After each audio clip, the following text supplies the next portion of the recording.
Greetings, beloved. Once again, we share from the precious word of the living God regarding the prophet Elijah and the prophet Elisha.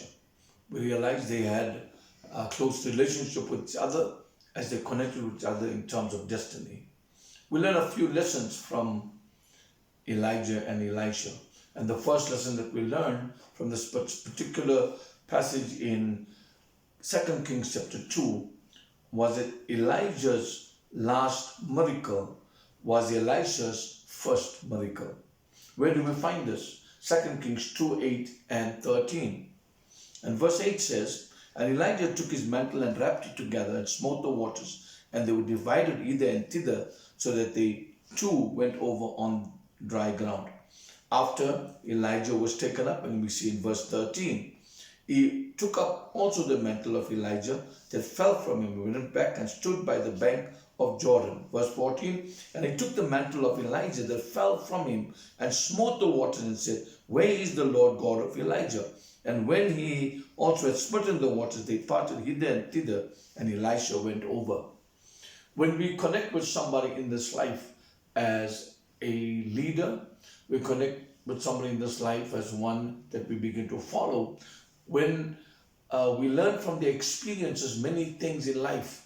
In fact, we don't have to make the mistakes they did, but it helps us to eliminate the negatives and allows us to move positively, more steadily. We realize today that if we can begin to connect with somebody as an Elijah in our life, we are able to start where they end. This is what this passage speaks about, because you stand up on the shoulders of the Elijah. We are able to see much further, go much further, able to handle issues of life with much better fortitude and faith. And so we need to begin to look at that today, that in terms of Elijah and Elisha, the last miracle was of Elijah was the first miracle of Elisha. The second thing that's important for us to understand, that in 2 Kings chapter 2, verse 9 and 10, and so we read that, "And it came to pass, when they were gone over, then Elijah said unto Elisha, Ask what I shall do for thee before I be taken away from thee. And Elisha said, I pray thee,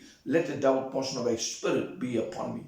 Verse 10, "And he said, Thou hast asked a hard thing. Nevertheless, if thou see me when I am taken from thee, it shall also be so unto thee. But if not, it shall not be so." So the second thing was, he asked for a double portion of his spirit. He never asked for silver or gold. He never asked for talents and abilities. He never asked for anything except a double portion of his spirit. The way he saw God work in Elijah, he wanted God to work in himself. And so we begin to outline some of the things in terms of the double portion. It's double amount of miracles that was done by Elisha. So let's just take a look at that. Elijah's miracles were 8. Number 1, he shut up the heavens, causing a drought. Secondly, multiplied flour and oil for a widow. Thirdly, raised a widow's son from the dead. Fourthly, defeated the prophets of Baal with fire from heaven. Fifthly, brought rain to end the drought. Sixthly, destroyed 51 soldiers with fire. 7, destroyed 51 soldiers with fire and lightning. 8, parted the waters of the Jordan River. And so Elisha did 16 miracles, which is the double portion, the double amount. Number 1, parted the waters of the Jordan River. 2, purification of the water source for Jericho. 3, protection of the prophet by 2 she-bears. 4, water for the army of Israel and success over the Moabites. 5th, providing the widow's oil. 6, Elisha's annunciation prophecy for the woman from Shunem. 7, resurrection of the son of the Shunammite woman. 8, purified the poison soup. 9, multiplication of loaves. 10, healing of Naaman.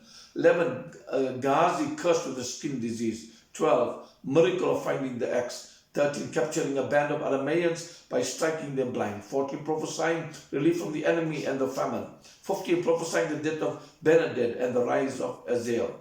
16, prophesying Israel's defeat of King Hazael of Damascus. Double amount of the miracles was done by him. That was double portion is. Begin to seek something that only God can do through your life. For many of us, we want the talents and the abilities, but we must say, this way we saw God work in those that have gone before us, we want him to work in the present way in us too. Then thirdly, we need to understand that even as the relationship between Elijah and Elisha, 2 Kings chapter 2, verse 11 and 12, when he saw him go and he was amazed that he's going, he uttered the words, my father, because he moved from just an ordinary relationship to a relationship of intimacy. And we realize when those that teach us, when we connect with them, we are able to go a step further.